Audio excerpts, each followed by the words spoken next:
two old guys that ain't taking their crap no more. You're listening to Earl and George. We are back, ladies and gentlemen, after a 2-week hiatus. We are back. Welcome to Earl and George. My name is not Earl. And my name is not George. And that's Mr. Producer. How you doing, buddy?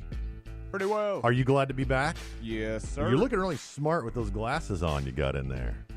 Not that you don't look smart. Did I just sexually harass you? I'm so sorry. You did. Wow. You totally did. He's I'm jumping sorry. right into it. I'm sorry. It's 12:01 Central Time here at Earl and George, and we don't mean to be sexually harassing anybody. I mean, not on purpose. Oh my God, I did it again. Gosh. We're going to talk sexual harassment if you do it to your wife? We're going to talk about everything. Believe it or not, it probably is. We're going to talk about a lot of stuff today. There's so much. Now, we've been gone for 2 weeks. I've been on vacation. I was out of the country for a week on vacation, bored to tears. I'm sure. I'm a workaholic, so vacations don't really work. And then I was in New York for 3 days, which was really nice. And we got back on Thursday. It was a good trip. But today is Veterans Day. We're going to talk about that a little bit. Obviously, we've got Roy Moore allegations, the senatorial candidate from Alabama, where we broadcast from.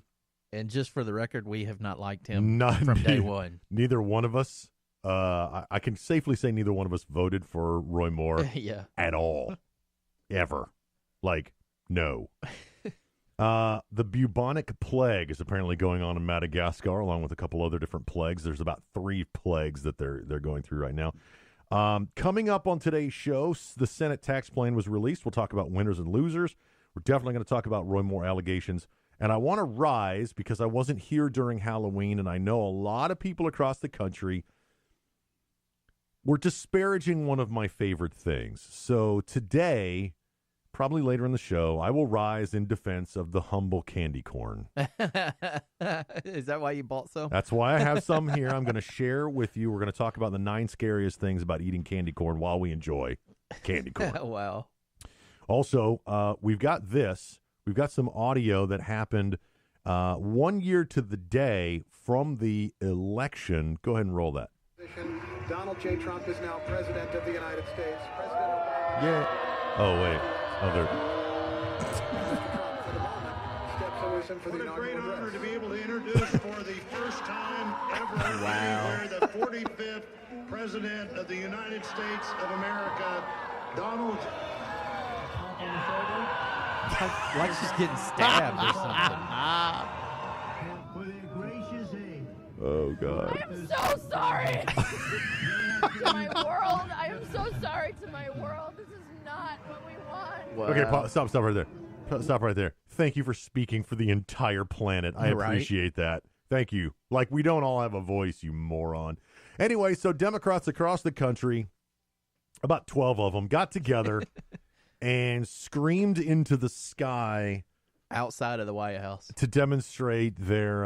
They were in D.C. They were in New York. We left the day they were doing it. By the way, I left Oh, New York. really? Yeah. Well, here's the deal. You should have got rolled by and gotten some footage. Oh man, I hope so. That would have been great. But we got to New York the day of the marathon, so getting into Manhattan in our limo was insane. It took like 90 minutes. Takes 15 minutes to go from LaGuardia to our hotel. Right. Okay, and then yes, we were in a limousine. It was nice. It was a surprise for my wife. We don't usually travel by limo, but it was nice to have a limo in New York, have somebody else driving. I mean, how else do you enter Manhattan? You could Uber. We Ubered out. We limoed in. And by the way, thank you, Empire CLS. Do you remember the show Undercover Boss? Yes. So they were on that show. That's why I hired them. Oh, wow. Because of that show, Empire CLS, the boss of the CEO, drove around a limo and changed a bunch of lives. It was a really great. And I was like, I'm hiring that company right there. That was good. I hadn't seen that one. Yeah, I've it's seen a all the really other good ones. episode. Really good episode. Huh. But anyway, so we got in. So the New York Marathon was going on. 50,000 Frenchmen ran in the New York Marathon, but it was won by an American for the first time in like 40 years. Wow. And it was crazy in downtown. It was we were midtown, so it was pretty crazy. But yeah, we got there 2 days after the guy drove the truck Right. and killed all the people on the bikes, and we left the day of the The right? fit. So that's what happened while we were gone on vacation. Why did I start upspeaking there? Started upspeaking when we were gone on vacation. I hate it when You've people do been that. in San Francisco for too long. I haven't been in San Francisco in weeks, man. Really? Yeah, I've been Didn't out you of the just hear country. he was on vacation. I was out of the Well, country. My that's wife true. and I went on a cruise, which was fun. Did you get some of that Jamaican accent in it? I got a little bit of Jamaican accent. Airi man, yeah man. It was pretty good. By the way, Jamaica is where I learned the iPhone 7 is not waterproof. So don't believe the water hype. resistant. As I put it, the iPhone 7 is waterproof my Mongolian wild ass. I know that because I had to spend almost $400 to replace my iPhone. Thanks, Apple. Well, Appreciate that. So what they Wow. did is they send you to a website that says it says it's and this is on apple.com, right? This is the headline about splash, water, and dust resistance of iPhone 7 and later. And this is a website where you can learn about the splash, water, and dust resistance of the iPhone 7 Plus, iPhone 7, 8, 8 Plus, or iPhone 10. oh wow. So the 10's not even. It Dude. says your iPhone is splash, water, and dust resistant and was tested under controlled laboratory conditions with a rating of IP67 under IEC standard, blah, blah, blah, blah, blah. Okay. Splash, water, and dust resistance are not permanent conditions, and resistance might decrease as a result of normal wear. Wow. Liquid damage is not covered under warranty. Oh wow. Ladies and gentlemen, every time you hit a button on your iPhone and every time you plug in the connector to charge it, you are decreasing the water resistance of your iPhone Dude. because it's micro sprayed, right? Yeah. It's micro sprayed to seal it, but every time you press something or you jam something into it, it decreases that. Dude. And there's a little switch in there inside on the side where your SIM card goes in. Yeah. They take the SIM card thing out. They look in. There's a little thing. If it gets wet, it pops that fuse. Huh. Now here's the interesting part. The phone itself, I'm pretty sure, probably still works. They just are going to send it back to Apple for my $400, refurbish those parts, Right. and they're going to sell it for $1,000. I guarantee you, somebody's going to get my iPhone 7 refurbished because all they got to do is replace that little sensor, dry it out, replace the sensor, and ship it back out. Yep. Retest it, bench it, and go. Now, all kinds of things go wrong when your phone gets wet. Mine just died. By the way, my wife's phone was in an OtterBox. It was exposed to the exact same water conditions that mine were. My phone died instantaneously. Her phone is on a slow downhill spiral. Wow. It got wet, but it didn't die. So now she's got little lines on her screen, a little yellow thing in the dude, I corner. hate that. Hang on, it's getting worse. I'm going to replace it next month. What were y'all doing to get your phones wet? Walking up a waterfall. Oh, well, Yeah, we were climbing up a waterfall. Yeah. That's I'd have left the phone in the room. Yeah. Well, I thought it was waterproof, and I thought, man, I'm going to be able to take some cool pictures of my waterproof Right. iPhone 7 because I heard it was water-resistant, waterproof. What I didn't know is, by the way, the Dunn's River Falls in Jamaica, absolutely amazing. If you Yeah. get to Jamaica, make sure you do that trip. You start from the beach at the ocean, and you walk up the waterfall. You climb the waterfall. You are going to get wet. Just saying. My iPhone was submerged multiple times. Oh, dude. Yeah, just saying. Just don't do it. And I had a friend of mine, a guy at work. He was like, "I've been slowly testing my iPhone 7 to see how waterproof it is. I guess I need to stop." I'm like, "Yeah, you need to stop. Just don't do it." I think it was only really meant to be for like rain hitting it. What about your watch? Well, You're supposed to go swimming in your watch. Yeah, that's what they. Even in the commercials, they show people swimming. I with it. honestly think, dude, that it's not water. I'm terrified now of electronics and water. So you think it's just a gimmick? Yeah. Wow. And the IP67, blah, blah. I've seen videos on YouTube of people taking a Android and iPhone and submerging them underwater for periods of time, and they come back up and they work fine. Right. I think the conditions are right out of the box because it's the most water resistant it's ever going to be. You take it out of the box and dip it underwater, I think it'll be perfectly fine because you haven't done anything to it. Right. The minute you touch something, you instantly start to remove that coating. At least that's what I think. That's interesting. I'm gonna have to test that. Do it on your phone. Don't do it on mine. I just got a brand new one for $400. So that's what's going on. You got another 7 though? Yeah, they just replaced it. Oh, I mean, okay. it's $300 something in replace. I wasn't due for an upgrade or anything. I just got the done thing. Yeah, I'm about to get a 10. I think. You think you're gonna go 10? I Yeah. was gonna go 8. I was gonna go 8.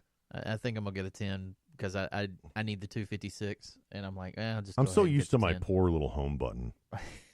Like, I don't want to get rid of it. I just don't. Well, with work, I was able to test the 10, so I've kind of got How do you used like to it? Do you like it? I liked it. I liked It's a weird size for me, though. Yeah. I like the screen is beautiful. I mean, the graphics The on OLED it are screen is gorgeous. amazing, yeah. I've heard that's amazing. I saw a review of it up against the Google Pixel 2 XL the other day, which is a weird phone. But that's the only one that I think comes close to even what Google or what Apple's doing. Yeah. Is the Pixel 2. Well, I mean, now iPhone 10, I didn't mean to turn this into an iPhone 10 review, but the iPhone 10's nice. Yeah. I think I would probably go 8 Plus. It's a $1,300 phone, though. Yeah, but look at the new Apple Watch. The new Apple Watches are some of those run $13. Yeah, but they've steadily increased the prices of everything. Now their phones are $1,300. Their computers are $1,300. I mean, yeah, yeah, but the computers still rock. And you and I are both Apple nerds, so we're gonna continue to buy it. I think the problem is that we're eventually gonna run out of numbers. They're not gonna make a 9. Right. You're gonna go 8 to 10, and I'll probably get. And I've had every iPhone there is. This is the first time when I was like, I'm probably gonna skip one. Right. I mean, I had, right out of the box, iPhone 1 all the way through 7 Plus. I've had every one of them because I'm that guy that upgrades every couple of years. I upgrade every year. I don't know, iPhone 10, man. It's not calling to me like the other ones are. I just, I guess it's just more of a geek thing for me. I just want it to have it. I think once it's not a status thing. I think I might go 11. I think I'll skip it and wait till they come out with the iPhone 11. Because they're going to fix that notch at the top, and everybody doesn't like the notch. That's their signature, though, because they knew they got rid of the home button, and that's what distinguishes them from the Samsungs, is that top. That's the whole reason they kept it, yeah. Because if you go and ask them on their Q&A, that's exactly what they tell you. They needed something that distinctly ID'd it as an iPhone. Yeah. They purposely kept it. The notch at the top. Yeah. And they packed a lot into that little space. Yep, they did. The engineering behind it is genius. But I don't know about the Face ID thing and all that.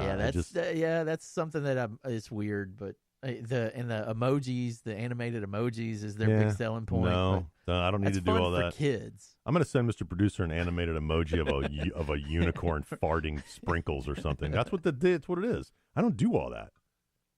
Yep. They have unicorns. Not farting. They just can talk. Oh.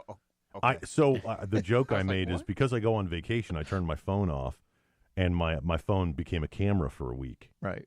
Actually, about 3 days. Then it became a lump in my pocket. It was nothing. It was nothing. It was dead. Paperweight. It was a paperweight. So I lost all the pictures of my wife and I got dressed up and everything. I lost all my pictures on it. I lost all my dad and everything. You don't do the cloud? I thought I did. Last time it backed up was freaking September. Oh, wow. So, but shame on me. Yeah. Now I update every night. All right. Coming up in a little bit, we are going to, let's dig into what do you want to do, taxes or sexual harassment first? We'll do taxes. Let's dig into the tax plan. Senate released their tax plan, I believe, Thursday? I think it was Thursday. Thursday? Was it Thursday or yesterday? I think it was Thursday. We're going to dig into that. But first, when we come back, we want to say a special thank you to all of our veterans, and we're going to do that when we first come back. It's Earl and George, Aged Conservative Talk. Get out there on Facebook. And thank you guys for listening and supporting the show on Spreaker and all the other places that we are. We're back for 2 weeks. Yay. We'll be right back, everybody. Don't go anywhere.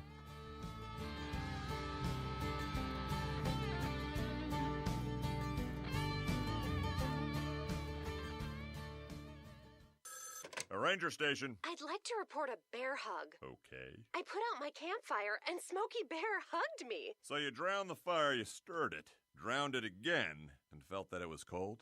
Uh-huh. Yeah, he's just letting you know you did good.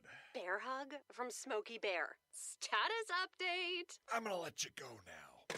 There are many ways to start a fire, but one sure way to put it out.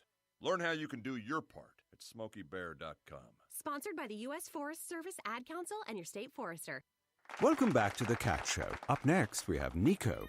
Nico is a member of the Shelter Pet Group. That's right. A group known especially for their sunspot sleeping, ball chasing, leg rubbing, and of course, companionship. Just look how she struts. It's like she owns the place. And see how she curls up and cuddles her person. The pitch on her purring is simply perfect. Nice one. Fantastic cat. But really the best way to know an amazing shelter pet like Nico is to meet one. Visit theshelterpetproject.org today. Adopt. Brought to you by Maddie's Fund, the Humane Society of the United States, and the Ad Council. Hey, you, over yonder. You're listening to Earl and George. Did you know that Birmingham, Alabama had the oldest Veterans Day parade in the country? Yes, I did. Yeah, you did? Yep. No, I wasn't really talking to you, Earl. I was talking to all the listeners out there. Today's Veterans Day, 2017.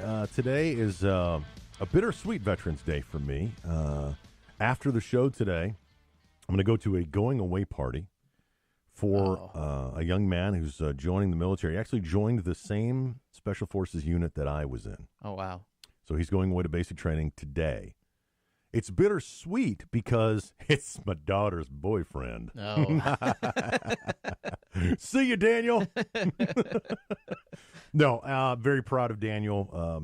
It's been a long road for him, and he finally is leaving here in a couple days, going off to basic training. We wish him well. He's going to do great things. Or he isn't going to marry my daughter when he gets back, because he better do great things. So a little bit of pressure. In the Army, you can just go directly into Special Forces? No. Okay, you kind of. Yeah, it's sorta complicated. It's very complicated. Yeah, of course, basic training, AIT, Airborne School. Right. And then you go off to the Q course and, selection and all that stuff. It's a very long road. It'd be years before he gets his tab. So, like, in the Marine Corps, they call it the school, right?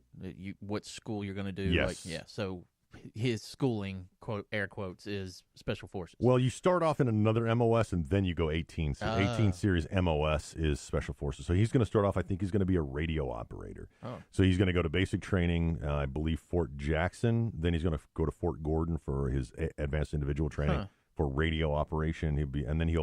Then he'll go to his unit, which is 20th Special Forces Group. I believe he is in the Group Support Battalion. Dude. And he will be a radio operator. Then before that he goes to Airborne School. He'll get his wings at Fort Benning, Georgia. And then he'll go to his unit as a radio operator, and then he begins his training for it's called selection. It's the hardest 28 days of your life. I mean, how long is the whole process going to take? About 2 years, 2.5 years. Wow. Yeah. I mean, depends on what 18 series he goes into. I mean, if he's a medic, it's 2.5 year school just to be a Special Forces medic. To be it's a 1.5 years to be an 18 Bravo, which is what he's going to be, which is what I was. One of my MOSs, which is a weapons sergeant, and it's about an 18-month school. And then you go to language school and so on and so on. Yeah, it's cool. It's cool. But he's doing great things. And again, it was a long road for him. He had, trouble past, let's just say. Right. And it was a blessing for me to be able to help him. And he wants to be a hard charge killing machine. So there you go. Thank you for your service and your dedication. Nothing like somebody who volunteers. Nope. In a time of war. Even the Bible says it. The greatest heart is a man that volunteers his life for his friend. Also want to say thank you to all of my fellow veterans, all the great heroes that I was able to walk in their shadow. People say, Gene, you did great things. George, you did great things. Everybody knows why I said that name. Well, you say, George, why you did that. But the truth is, I walked in the shadow of great men. Right. I don't consider myself among them, but the things that they accomplished were amazing. Some of the stories that I have are unbelievable. But I want to talk about Memorial Day / Veterans Day. There's a day to remember those that have sacrificed. There's a day to remember those, and it's not just Memorial Day, it's every day, right. Okay, for the freedoms that we have in this country. The Constitution and the founding documents and the principles of work hard, be an American citizen, be part of our community, regardless of skin color, regardless of race, religion, and creed. I made a point yesterday on another show that in the military, in combat, the person standing to your right and your left could be gay, could be black, white, Latino, Muslim, whatever. The point I made yesterday was in the military, when you're in combat, all your weapons are pointed in the same direction. Right. And it doesn't matter what's going on, they're to your right, they're to your left. Okay, so you kind of set all of that stuff aside, and you form a relationship. And I once told my soldiers under my command, I said, there will come a time when you will be called to stand up for the rights of someone you disagree with. Yep. Mm-hmm. And it's the measure of your own integrity, what you do in that situation. I support traditional marriage. I don't believe in homosexuality, but I will stand up for that soldier standing next to me to have that right. Okay? I will stand up for a soldier who is experiencing racism. I will stand up for a soldier who's experiencing sexism. I will stand up for a person who's experiencing religious persecution, bigotry. Yeah. And that's who we are in the military. Yep. But when you come home, when we come back here, we're told that's wrong. Huh. We're told that we're all different.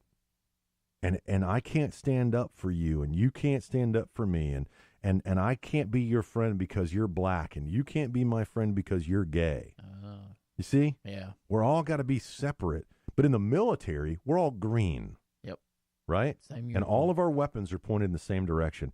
Our goal is the same, regardless of all of the things going on in our lives. I don't care if you're trans. I don't care. As long as you can shoot straight.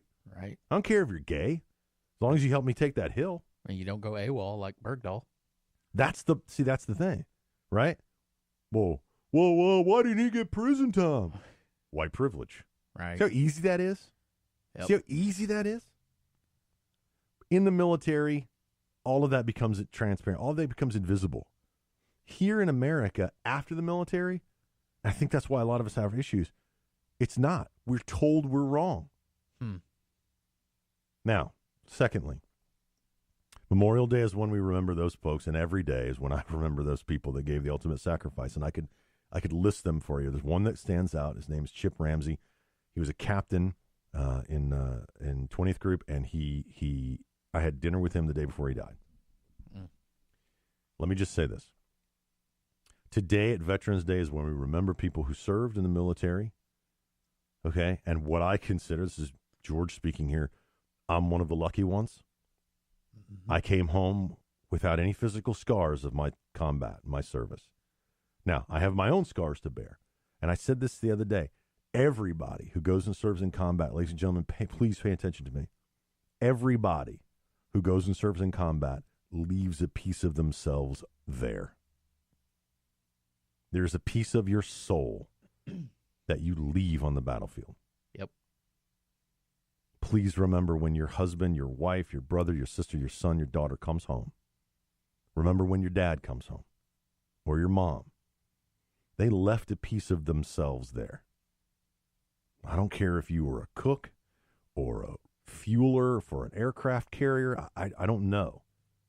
I don't care if you were a person who delivered the mail or if you were a frontline combat infantryman. Everybody leaves a piece of themselves there. Those of us who served in multiple campaigns, we just have heavier crosses to bear. Yep. So thank you, not only to the people who stood up and took an oath to defend our rights, defend our country, defend our freedoms and our liberty, but to their families, thank you. Thank you for being the support group for your soldier, your sailor, your airman, your Marine. Thank you for the sacrifice of mothers and fathers, brothers and sisters, husbands and wives, children. Thank you. It is very, very important, and that's why today is so important. I know we observed it yesterday, but that's why today is so important. Every day of the year, we remember people who gave the ultimate sacrifice, that gave their lives, that shed their blood for us. But we remember the veterans themselves today and the families that gave us those veterans. A lot of people tend to neglect the families, not by any fault of their own. They just focus on the soldier, and they don't realize the wife, the mother of the children that's left behind, or the husband that's left behind to not only raise the kids, but take care of everything at home. So I've always made it a point in my life to, when I see a soldier with his family, I thank him, and then I turn around and thank his whole family. Absolutely. And the shock on their face sometimes is like, why are you thanking me? I've actually had people ask me, kids ask me, why are you thanking me? I'm like, because when your dad or your mom leaves, you have a void in your life that you have to go through because he volunteered to help and protect my family. That's why I'm thanking you. Yep. So excellent point. Yep. Excellent point. When you ask my children who keeps us free, they will very quickly tell you that it is soldiers and voters. Yep. Good. If you're not one of those two, you're doing something wrong as an American citizen. That's a good point. That's a quote. Go Go ahead and put that on a T-shirt. Mr. Producer, I'd like that T-shirt by the end of the day. All right, so thank you to all of our veterans, my fellow brothers and sisters. Thank you for your service and your continued service. It's a game for the young. I can barely walk with the weather we're having now. My knees are so bad. It's from all of them We're jumping go out of airplanes. Let's go ahead. Yeah, after so many jumps, my knees are like, oh, it's going to be below 40. Guess what? Good luck walking, Gene. George, I'm sorry. Jorge, why you do that? I know. I've been gone for 2 weeks. We should actually have a disclaimer at the beginning of the show. 2 guys that ain't taking no more, and one that can't say his own middle name. All right, so let's talk taxes. We're going to skip this break, Mr. Producer. I'm just going to roll on with this. We went a little long there with the veterans thing. So the Senate tax plan came out Thursday, and of course, the Democrats are going to tell you that it is a tax increase on the middle class. Yep. Okay, ladies and gentlemen, pay attention. That is a flat-out lie. I had this discussion with my wife the other day. Please, tell me about it. Well, it was based on what we've talked about before, about how the refund is doubled and how your taxable income is going to be doubled to where, like, and this is how I phrased it to my wife. I don't know if I'm correct. Wait, how's your taxable income going to be doubled? This is what I said to my wife. I said, let's say you make $30,000 a year. Mm-hmm. Your refund is going to be $24,000 now. Sexist. Yeah. So I said the rest of that is really all you're paying taxes on. Yes. Just so that she could understand it. And she was like, really? I said, yes. But you go from like a 10% rate to a 12% rate. I said, that's what they're calling raising taxes on the middle class. And I said, but if you're making $30,000, you're getting $24,000 of that back. Yeah. So the tax is only on the remainder of it. I'm like, anyway. Right. But doubling the amount of tax-free income. Right. Did you notice that when the House came out with their bill, they were like, we're going to drop it from 7 tax brackets down to 4. Yeah. And one of the 4 was 0. Yeah. And I thought to myself, how stupid are these? Here's Fox News, CNN, all of them. They're like, House Republicans released their tax plan with 4 tax brackets, a 0%. I was like, why even make it a tax bracket, you idiots? Yeah, but that went away, by the way, in one day. Yeah. That went away. So now, what is it, 10, 25, 30, and 38 and a half or something like that? 38.6 or something like that, yeah. So the Senate has come out with their tax plan, and it's pretty close. The big differences are, I got them right here. The House plan says you can deduct your state and your property taxes up to $10,000. That's the House bill. Right. The Senate plan removes the property tax altogether. Oh, wow. So you cannot deduct any of your property tax, which, by the way, Democrats are freaking out about because in high tax states. Now, let me just give you an example of why this is a big deal. I will go ahead and tell you that here in the state of Alabama, we have a 0.45, I think it is, percent property tax. Yeah. Now, in order to get $10,000, you have to have a $2 million house. Right. Because we have some of the lowest property in the country. I have a 5-bedroom house. I pay $640 a year. Yeah, I think mine is somewhere around, because it's newer, I think I pay like $900, $800, something like that. In New Jersey, to get to the $10,000 house tax limit for property tax, you have a $250,000 house because their tax is 2.38% in New Jersey for property tax. However, that's still a $250,000 house. Right. I don't have a $250,000 house. You got a $250,000 house? How much? Oh, seriously? Do you really? How much is your house? It's up there. Is it really? Yeah. I know a buddy of mine in Texas got a $400,000 house. Wow. How much was yours? Seriously? It's about $260. No, that's not bad. $260. Yeah. Dude, I stole my house from my people. $138. Dude. I stole it from them. I know. I feel bad. Even to this day. 20 years later, I feel bad. So, yeah, $250,000 house in New Jersey gets you to the $10,000. You can still deduct all of your property taxes with a $250,000 house and a 2.38% rate in New Jersey. That's the highest in the country, by the way. Right. And people are still freaking out about it. Huh. So this whole thing, this is all made up. They're like, well, you know, Democrats in high tax states. What they're not telling you is it's the Democrats in high tax states that are freaking millionaires and living in $500,000 homes. They're not you and me. These Democrats out there are not, they don't care about the middle class. They're saying, well, it's going to hurt the middle class because they can't deduct their property taxes. That's not true. Right. It's absolutely not true. Even under the Republican House plan, you can deduct up to $10,000, up to $10,000 of your property tax. Okay, George pays $650 on property taxes. It's not even worth it for me to deduct it. Right. Under the Senate plan, they're going to get rid of it altogether. You can't deduct anything. That's the Senate plan. Under the House plan, the corporate tax rate goes to 20% immediately in 2018. Steve Mnuchin was on, he was talking to somebody, I can't remember who it was, and he said that the sooner we can phase in the corporate tax reduction, the sooner jobs are going to come back from overseas, companies will move back from overseas, and we'll see an increase in our economy. That perfectly makes sense to me. You lower the tax rate, corporate tax rate in the United States, guess what's going to spring up? Corporations. Right. The Senate and of course the Democrats. I don't like the Senate's version. Democrats are out there screaming, saying that this is a tax cut for the rich because who owns the corporations? Rich white people, stockholders mostly. So yeah, but that's not what they're saying. The Senate plan is they want to phase it in by 2019. Yes, they want to wait a year. I don't like that. Why do you think? Why do you think McConnell did that? I don't know. Maybe he's waiting to see what we're going to do in the midterms. Maybe he's afraid that's going to somehow hurt in the midterm elections. Here's what I think. I think he's expecting the Democrats to regain the House and Senate in the midterms. Look what happened Tuesday. Jersey and Virginia, yeah. Now, if you go look at the Virginia map, we'll talk about that later. But if you look at, I don't think it was as big a referendum on Trump as they say it was. Me neither. But, of course, they're going to play it up, right? Mm-hmm. I mean, we're still, in 31 states are still Republican governors. Okay, I'm not, whatever. Yeah.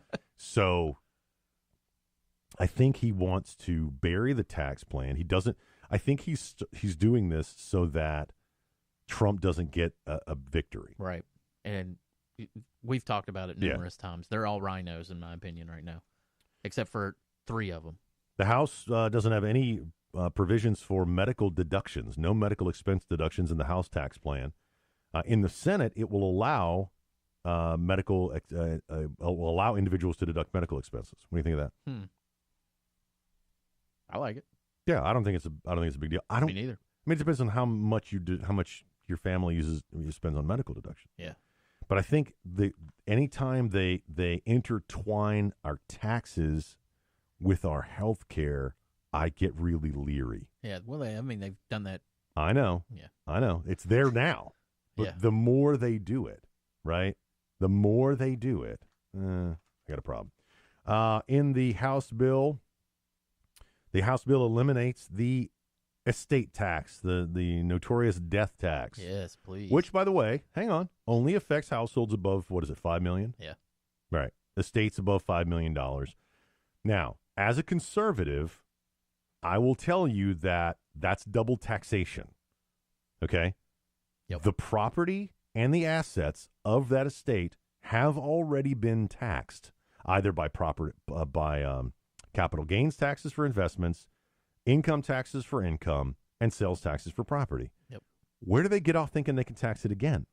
It's just another money grab. I don't understand the purpose of the death tax. That's something that the Democrats did in the 90s with Clinton. I remember that being a huge thing. And then Bush got rid of it or did something to where it was limited. Lowered it or raised it, yeah. One of the first things that Obama did was he reinstituted it. So that's something that's huge with the Democrats. The House bill right now for the House tax bill, it eliminates it altogether. It removes that double taxation on assets of an estate.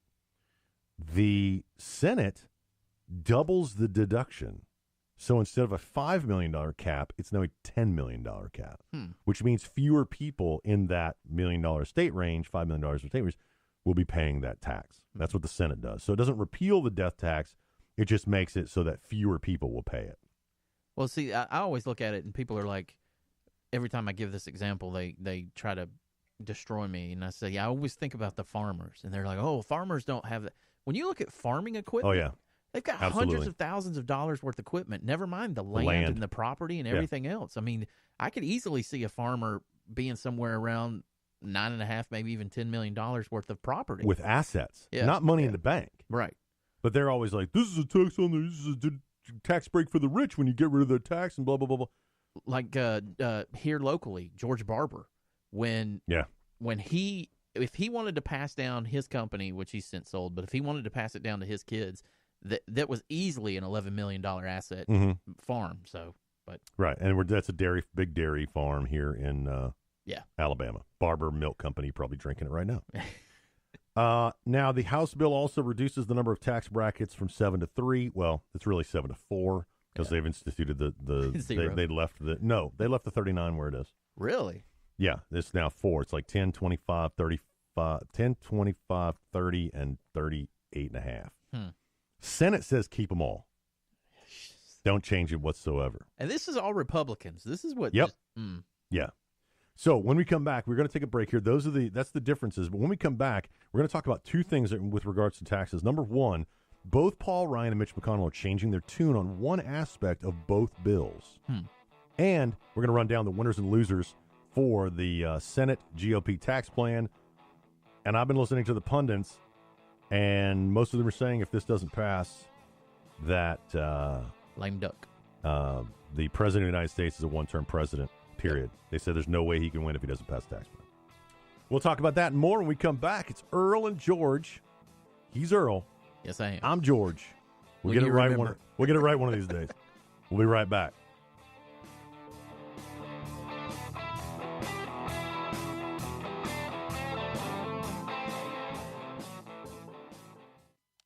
Chris, you're not acting like a grown-up in our relationship. Am too. There's your comic book collection, the race car bed. I'm young at heart, but I put money into my 401k every paycheck.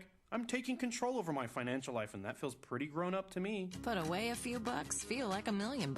For free ideas and easy ways to save, go to feedthepig.org. That's feedthepig.org. Are those footy pajamas? This message brought to you by the American Institute of Certified Public Accountants and the Ad Council.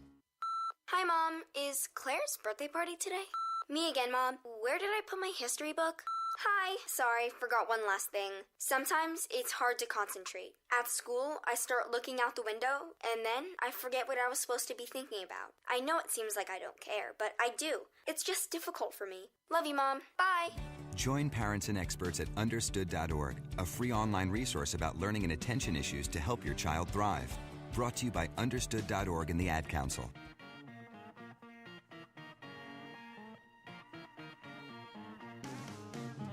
Mama was always right, 'cause she said so. You're listening to Earl and George. Trying to get my mama to admit she was wrong. It's easier to get a dog to speak English. I mean, it is. I'm telling you right now, man. A German Shepherd. Did you get a German Shepherd to speak English? Two things that Mitch McConnell and Paul Ryan are changing their tune on with their respective tax plans. Of course, Paul Ryan, the I House. can't stand him.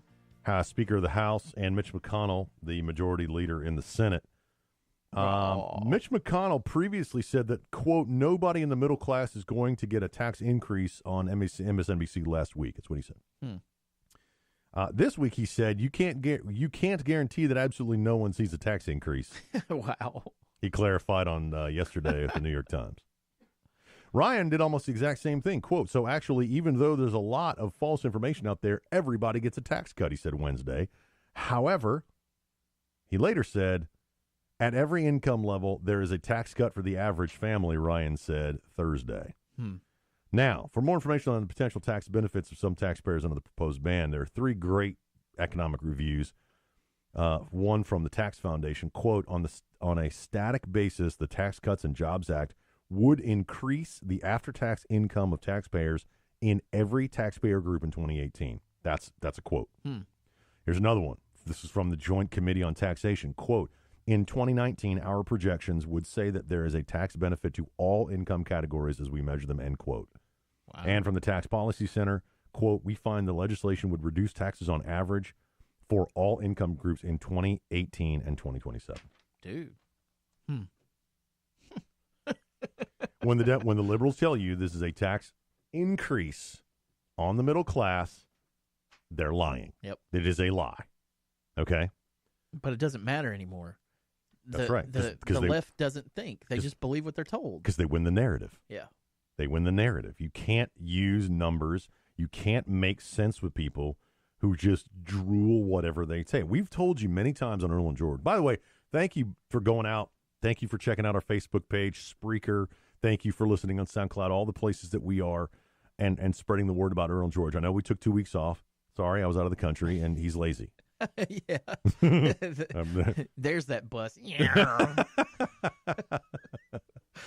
But thank you guys so much. We've told you many times on this show, do not take what we say as gospel. Go do your own research. I'll give you the sources on these. Okay, we're not making this stuff up. Here are the winners and losers. This is from the Washington Post, by the way. Oh, wow. Yeah, I know, right? That's why I picked this story, because we're going to pick this one apart. Senate Republicans unveiled their big tax proposal. I don't know who wrote the story. Thursday, with Senator Orrin Hatch hailing it as a way to, quote, give hardworking taxpayers across the country growing paychecks, end quote, and to create a vibrant economy. Tax cuts are the centerpiece of President Trump's economic plan that Republican lawmakers are aiming to get him by Christmas. The Senate had the benefit of going after the House, so senators saw what generated the most outcry in the first go-round by the House. Here's a rundown of the winners and losers as the Washington Post sees it. Okay, this is not George and Earl. This is them. Which is a left to the center. Totally left. Yeah, this is, yeah. I just looked it up on Media Facts. Oh, yeah, it's crazy. Americans would pay less tax under the plan, okay? But it depends on a person's specific circumstances. Straight from the article. Well, we know that. That would be your income, not your circumstances. But anyway. Under the House bill, this is according to the article, 31% of middle-class households would pay higher taxes by 2027. By the way, can I ask you something? What's the weather going to be next month? I have no idea. So how can they tell us what the taxes are going to be 10 years from now? I don't know, because it changes. It can change under every administration. I hate it when they do this. Here's the deal. I saw the article the other day where they said this tax plan is going to increase the deficit, not the debt, the deficit by $1.7 trillion over 10 years. Anybody want to take $1.7 trillion and divide it by 10? I don't even know if my 170 million. Okay. It increases our national deficit per year by 170 billion. Is it 170 billion? It'd be billion. It'd have to be billion. By $170 billion. Okay? Our federal budget is about $2.7 trillion. Okay, 170 billion is nothing. Right. The sequester, remember the big sequester, all the money Obama saved us? Yeah. Was $87 billion. It's nothing. It's literally nothing. When you compare it, yeah, in the grand But they're scheme. but they're using that as what? They're like, oh, this is going to cost the American people $1.7 trillion over the next 10 years. It's the narrative, like you said. They win the narrative. Yep. It's nothing. Nothing. Now they're going to tell us that 31% of middle-class house payers will pay higher taxes by 2027. Why is that? I don't know. How can a tax plan that doubles the standard deduction, reduces the number of brackets, and simplifies the whole process cost you money 10 years from now? Someone explain that to me. How do they figure that out? I am not that smart. It's that Common Core math. I don't get it. They make it up. It's bull crap. It's all bull crap. 1 + 1 = fish. Hey, let me ask you a question. 1 + 1 = fish. Let me ask you a question, Mr. Producer. Okay. Shoot. You're an average, what are you, 23? 26. 26? 26-year-old dude, okay? You work for a living. You pay your taxes. Your parents worked hard. Dad's got a business, right? Do you give a crap what your taxes are going to be 10 years from now? Or do you care like, hey, right now I get a tax cut, and then the next administration will do something with our taxes, and then the next administration will do something with our taxes, and then the next administration, but they're like, oh, I don't like this plan. Why? Because my taxes are going to go up 10 years from now. Or is that bull crap? But right now, your taxes would give you more money in your pocket. What? Yeah, answer the question. I mean, I just take it as it comes. Exactly. Yeah. So this all narrative is bull crap. I've said it 3 times in the last 10 seconds. Bull crap. According to the Washington Post, here are the big winners from the Senate tax plan. Number 1, right off the bat. Anybody want to guess? The 1%. No. Anybody want to? What do you Apple. Think? 0. The big corporations. Yeah, Apple. By the way, Apple's on track to become the first $1 trillion company. Yeah, they paid. For real? They paid something like $35 billion dollars in taxes. I was like, wow. Yep. They're on track right now to become, the iPhone 10 is probably going to, in the next 5 years, to become the world's first $1 trillion company. That's impressive. And a lot of it's sitting offshore. America's mega companies get a big tax cut, according to the Washington Post. Good. From 35% to 20%. Yes, the lower rate doesn't kick in until 2019 under the Senate tax plan, a 1-year delay from what Trump proposed, but it's still coming. These businesses also get to deduct any new equipment purchases right away, another tax savings, and the whole business tax system shifts from worldwide, where income anywhere in the world gets taxed, to a territorial system where income only in the U.S. gets taxed, something corporations have wanted to see change for a long time. Now, I've worked overseas. I understand it. There's, It's complicated. It's very It's excruciatingly complicated. Now, who else are some of the big winners according to the Washington Post? Well, some small businesses. Oh, no, not the small businesses. Both of us are small business owners, and we're like, yay. Yeah. You ready for this? The vast majority of America's businesses, 95%, are organized as what's called a pass-through entity, like a partnership, sole proprietorship, or an S-corp. Under the Senate plan, most pass-through businesses would be able to deduct 17.4% of their income tax-free. Dude. The rest of the business income would be taxed at the business owner's individual income tax rate. Service businesses, finance, law, lawyers, medicine, that earn more than $75,000 or $150,000 per married couple would not be able to take the deduction. The National Federation of Independent Businesses said it was encouraged by the Senate plan that, quote, includes real tax relief for small businesses. Huh. But if you make more than $150K a year, you can't take the deduction? 75K. So for individuals and 150 for married couples. Yeah. Wow. Again, complex, but they are simplifying it, and I like to see anything that helps small business. Right. Small business is the backbone of our country. 95%. Yeah, 95% small business. In the country, yeah. And the people complain about the 1%. Really? Anyway. According to the Washington Post, the next big group of winners is exactly the 1%. The wealthy. The rich get a tax cut from 39.6% all the way down to 38.5. Wait, like 10 points? Not even 10 points. My math's off. It's a tenth. But who gets to determine what the wealthy is? Yeah. Isn't it like 250? The alternative minimum tax goes away. Thank you. And they can deduct more of their charitable giving. Thank you. Families making up to $1 million can also claim the child tax credit. You can now up to $1 million claim the child tax credit, which I think is stupid. I think that's ridiculous. I don't. If you make $1 million gross, you still get a tax credit for your children? Give me a break. Yeah. There's a study that says it costs $18 million or $10.5 million to raise a kid by the time they're 18 now. There was a study out by that. That's I bull want every deduction I can get. I don't care if I'm making $1 million or $15 million. I'm claiming my kids. Give me that money. Families making up to $1 million can also claim the child tax credit, well above the current $110,000 threshold, where the credit starts to phase out. The Senate plan would, however, keep part of the estate tax. People with homes worth $500,000 to $1 million under the Senate plan, Americans can deduct the interest paid on the first $1 million of mortgage debt.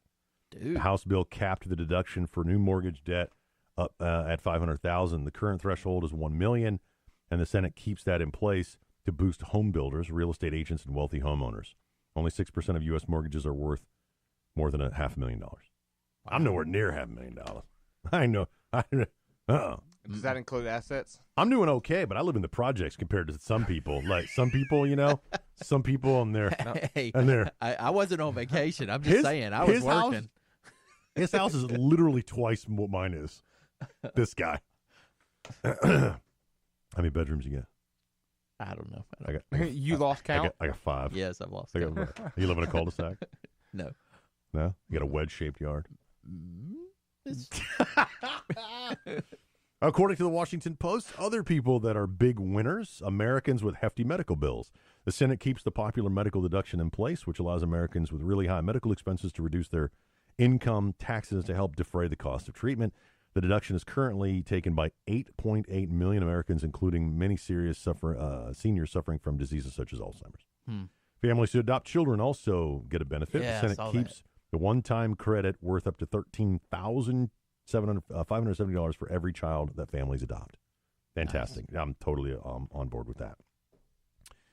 Let's see. College and graduate students. The Senate keeps the student loan interest deduction that benefits so many college grads who have large debts from their college days. Many PhD students were also concerned about the House's bill provision to count tuition waivers from their universities as taxable income. I got a real problem with this one. Why is that? Because we keep getting students higher and higher in debt, right. Then give them ways to get out of the debt. Why don't we just make college cheaper? I'm not a Bernie Sanders free college guy. Don't even start that. But the reason college is so expensive is because the government subsidizes colleges. Yep. If I give you a fish every day of your life, how many fish are you going to catch on your own? None. 0. Because I'm going to wait for you to come and give me another Exactly. fish. It's too easy. There's a sign in Central Park. I was there last week that says, "Don't feed the wildlife." But the squirrels are the size of my forearm will climb your leg and mug you if they think you got a sandwich. They are not scared of you at all. Why? Because there's 13 million people in Central Park that feed them every day. Yep. I want to see a squirrel mug somebody. Dude. That sounds absolutely hilariously awesome. They'll stand there in the middle of the path and just wait. And I'm walking up to them like, "Hey, shoo. And it's like, feed me. I'm walking here.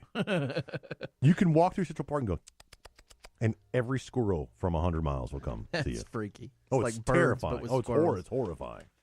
All right, we're going to keep going here. Losers, according to the Washington Post. People living in high-tax states such as New York and California.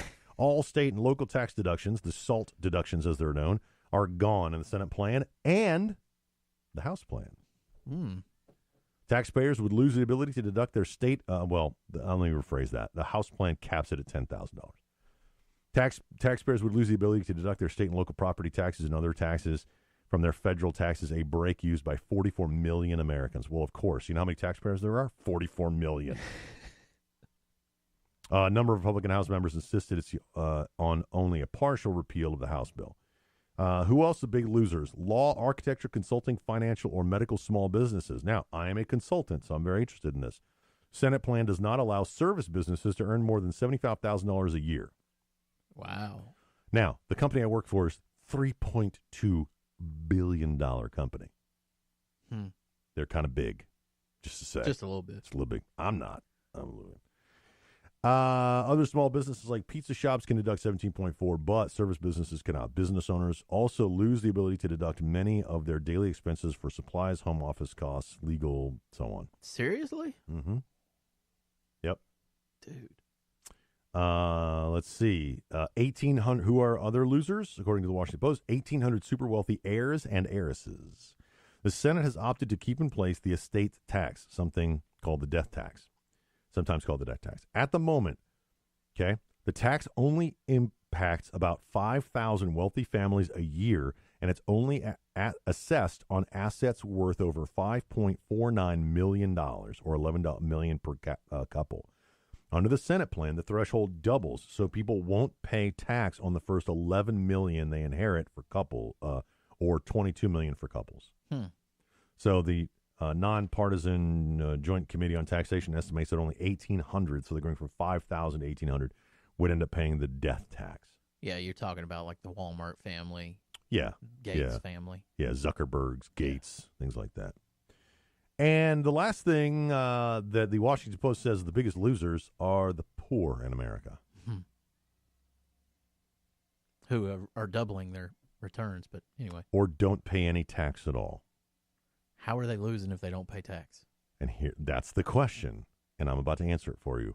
More than 70 million, according to the Washington Post, more than 70 million Americans don't make enough money to have to pay federal income taxes. God, that's way too high. 70 million Americans don't make enough money to even pay federal income tax. Or they're really good at hiding what they make. But many of these people currently receive money back from the government because they qualify for refundable credits.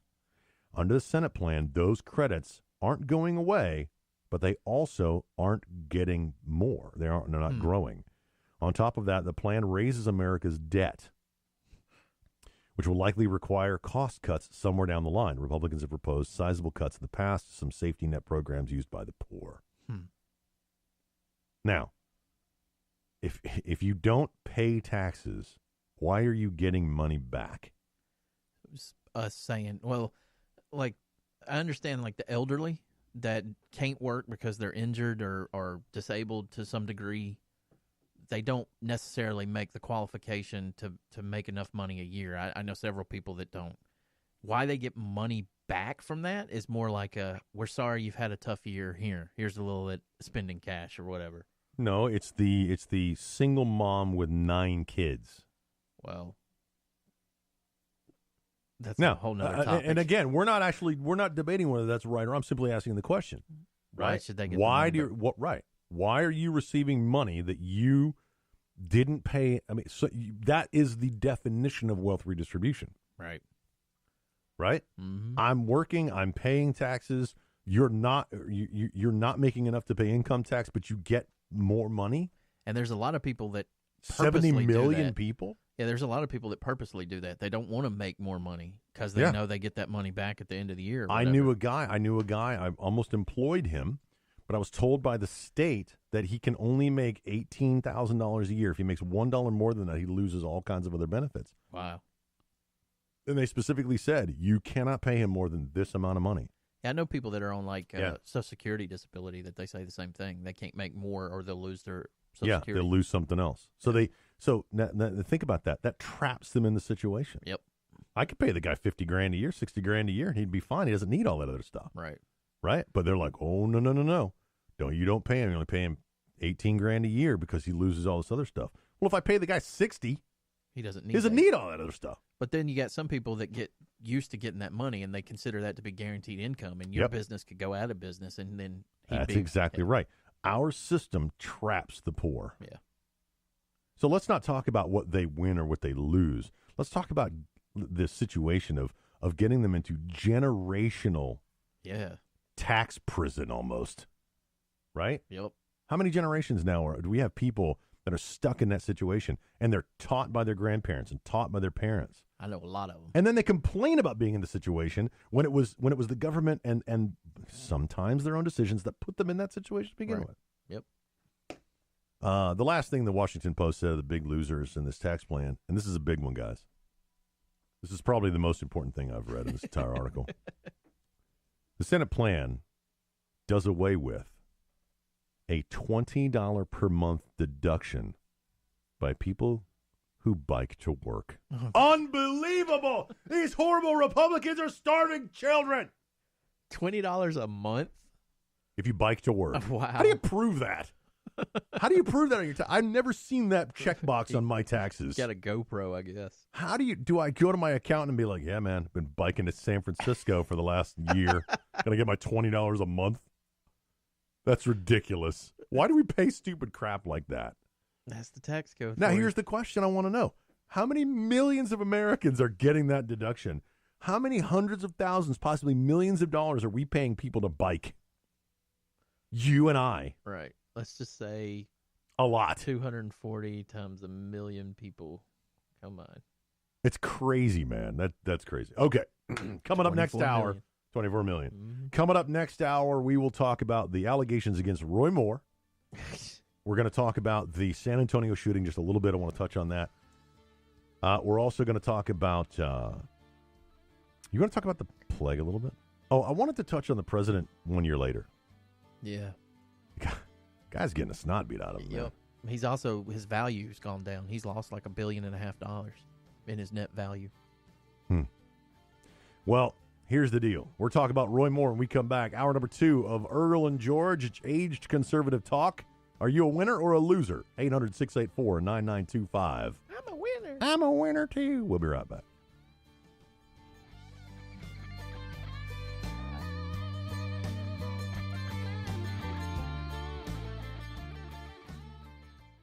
Listen, as a hiring manager, I've got to tell you, the best job candidate isn't always the typical candidate. Sometimes they're a grad of life. Meet the grads of life. Young adults of unique determination and experience. An ideal fit for your company in an entry-level position, internship, or mentorship. They might not have every qualification you typically look for, but they're exactly who your company needs. Sometimes the best candidates aren't the ones you're used to. Go to gradsoflife.org to learn how to find, cultivate, and train this great pool of untapped talent. Brought to you by the Ad Council and gradsoflife.org. Adopt US Kids presents Multiple Choice Parenting. You're bringing your daughter to a pop concert. Do you A, wear earplugs? Isn't this fun, Dad? I'll have a soft pretzel. Or B, just roll with it? Justin! OMG! I love you, Justin! I love you! You don't have to be perfect to be a perfect parent. Teens in foster care will love you just the same. For more information on adoption, visit adoptuskids.org. A message from the U.S. Department of Health and Human Services, Adopt U.S. Kids, and the Ad Council. You're listening to Earl and George, aged conservative talk. By the way, George is the cute one. He hates hearing that. He hates that. Every year on Veterans Day, I post the same picture, and because it just gets recycled, it gets grainier and grainier. So now it looks like an FBI photo taken from across the street through a blacked out GMC window. Right. Welcome back to hour number 2 of Earl and George.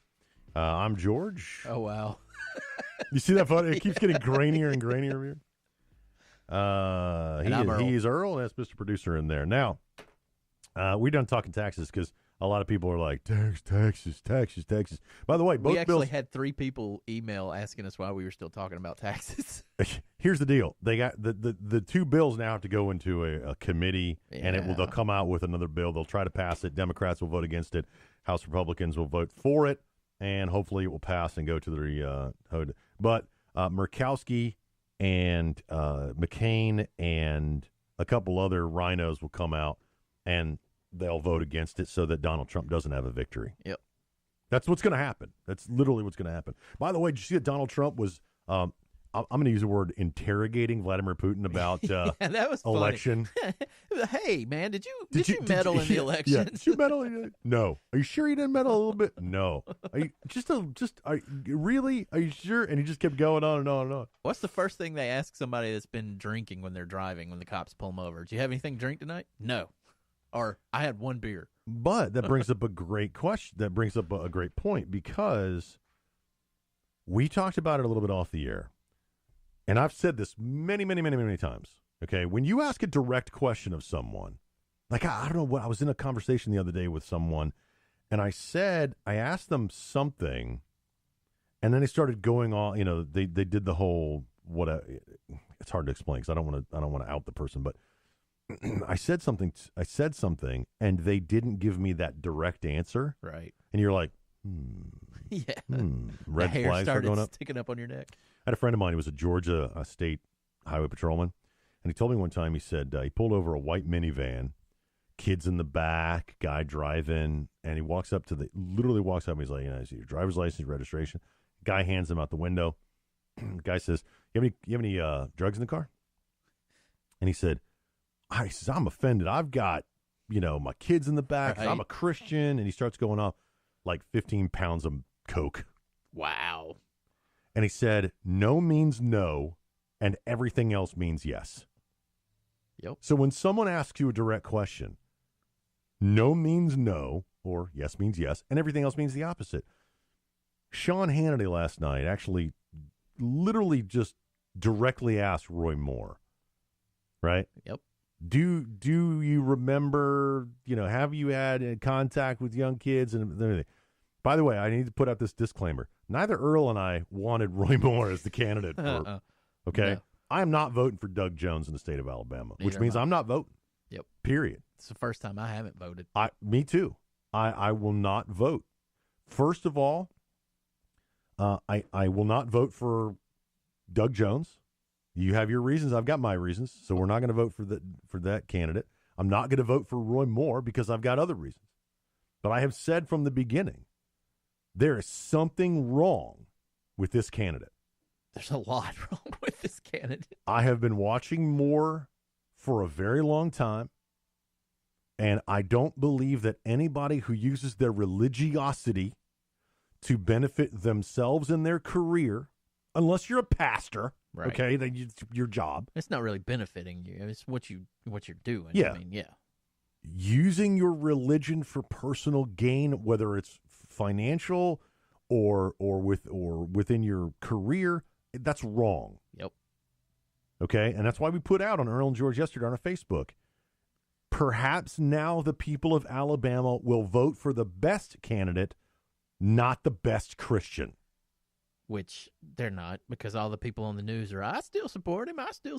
So now, we don't know whether this is true. It happened in 1979. He's being accused of illicit behavior, or something. Whether he was 32, she was 14. He drove her to the woods, and she got undressed, and he touched her with her underwear on, is what the first victim said. Okay, victim. See, you did it. You just did it. Accuser. They're not a victim. We don't know that. But that's a perfect microcosm. We don't need any evidence. We don't need any evidence anymore. Okay? And depending upon who the person is, even if we have a mountain of evidence, it doesn't matter. Yeah. Look at Bill Clinton. Yep. Shall we be going back to Bill Clinton? We actually have someone who said, that person raped me. Hillary Clinton mocked that woman. Yep. Now, all of a sudden, 38 years later, we should be believing the victim. We should be believing the accuser. We should be believing the accuser. Now, everybody has been saying, if this is true, he should drop out. He should drop out. He should not be in. If this is true, look what happened to the Duke lacrosse team, by the way. Can I just point that out? That's what I said when somebody was talking to me about it. I said, dude, I don't want to believe it until he's in court and there's evidence. The Duke lacrosse team was ruined. Yeah. Not to mention the guy that I forget her name, but it was the one that made Al Sharpton a household name back in the late 80s, early 90s. They were walking around. She accused some man of raping her, comes out 2 years later, and she says she lied about the whole thing. Yep. So I can't say that I reserve judgment. Okay, I have said there's something wrong with him. I'm not a friend of him. I'm not an enemy of him. I don't know him. I've never met the man. But for me personally, anybody who stands up and says, "Vote for me because I'm epic religious or uber religious or whatever," I'm not voting for you because you're a Muslim or a Christian or a Jew or whatever. Okay, I'm voting for you on your politics. Yep. And I disagree with Roy Moore's politics. But by the way, they wouldn't do the show because of how outspoken I was against him. Bill Armistead sent me an email saying that they wouldn't do the show because of how I lambasted him or whatever on one of the shows when I said I hated him. Yeah. So Bill Armistead turned us down? Yeah. Oh, man! Doggone it! Well, it was somebody from his office. I don't know if it was directly from him, but yeah. Well, whatever. They said I wouldn't give a fair interview, which that's BS. I would have given a fair interview. I always give a fair interview. Here's the thing. I don't want Roy Moore to drop out of the race. I kind of do. Why? Because that gives one of the candidates that I really wanted in there another chance. Mo Brooks. Yeah. I don't want Mo Brooks. I don't want Roy Moore to drop out because I don't want him to drop out on an allegation.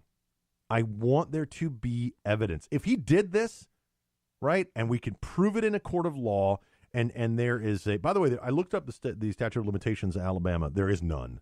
Really? 38 years later, he can still be convicted of... that's good. Yeah. Right? I didn't know that. Yeah, there's no statute of limitations on a crime against a person under the age of 16. None. Nice. None. I like that. But here's the deal. Where are they going to get evidence? Right. There's a mountain of story. There's a mountain of circumstantial allegations. There's a mountain of, well, he did this. Yeah. But there is no physical evidence. You can't accuse somebody on somebody else going, well, I think they did it. They did, you can't. It's not how it works. Because if that's the case, Bill Clinton would be in prison. The only real proof they have is the fact that the mom was in court that day. Like the little girl's mom, she was in court for a custody hearing. That's something else I wanted to bring up.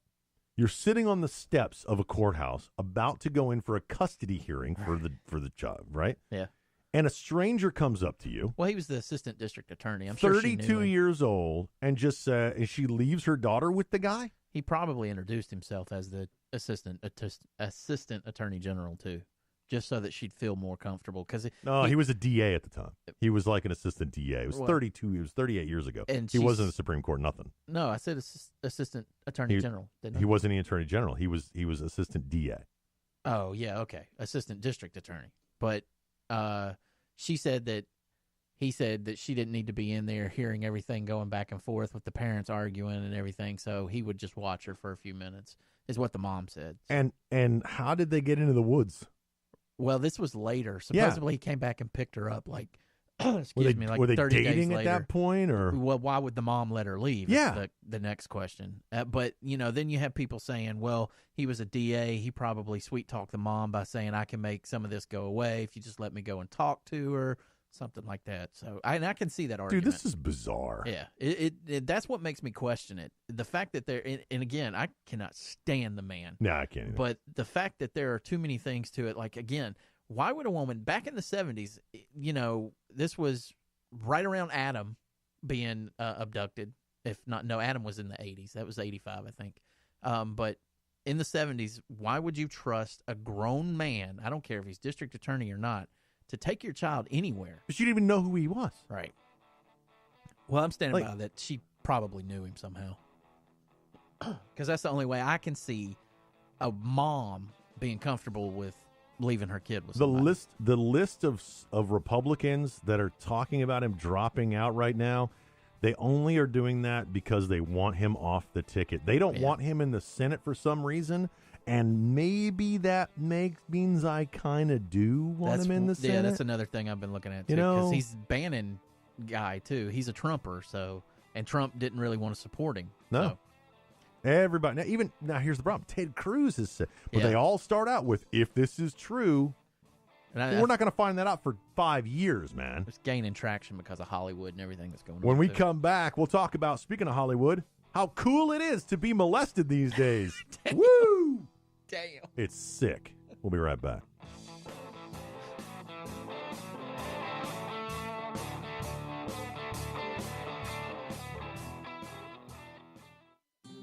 Hey, Dr. Phil here. I help people solve difficult problems every day, but one problem has me stumped: childhood hunger. Nearly 16 million children in America struggle with it. Luckily, the Feeding America network of local food banks collects surplus food, giving hope to hungry children and their families. But they need your help. Join me in supporting Feeding America and your local food bank at feedingamerica.org. Brought to you by Feeding America and the Ad Council. Let's go inside the mind of a 10-year-old. I should have worn earrings today. Buckle up, Sarah. Michaela's got the best earrings. Sarah, buckle up. I wish my name was Michaela. We're not hitting the road until you buckle up, honey. Oh yeah, seatbelt. I wonder if there's pizza at school today. It can be tough getting through to kids, but it's your job to make sure they're wearing your seatbelts. Never give up until they buckle up. A message from the National Highway Traffic Safety Administration and the Ad Council. Visit safercar.gov/kidsbuckleup for more information. You're in the South when everyone calls you darling or hun or sweetheart and you don't care. You're listening to Aged Conservative Talk. Earl and George. So yesterday was the Red Kettle kickoff here locally for the Salvation Army. I posted a picture of a friend of mine. He's a local business owner. He and I went out to the Red Kettle kickoff to support the Salvation Army. And I had somebody in the United Kingdom comment on my picture that said the Salvation Army's long history of anti-LGBT discrimination was the reason that I should not support the Salvation Army locally where I live in America. Now, 2 points I would like to make.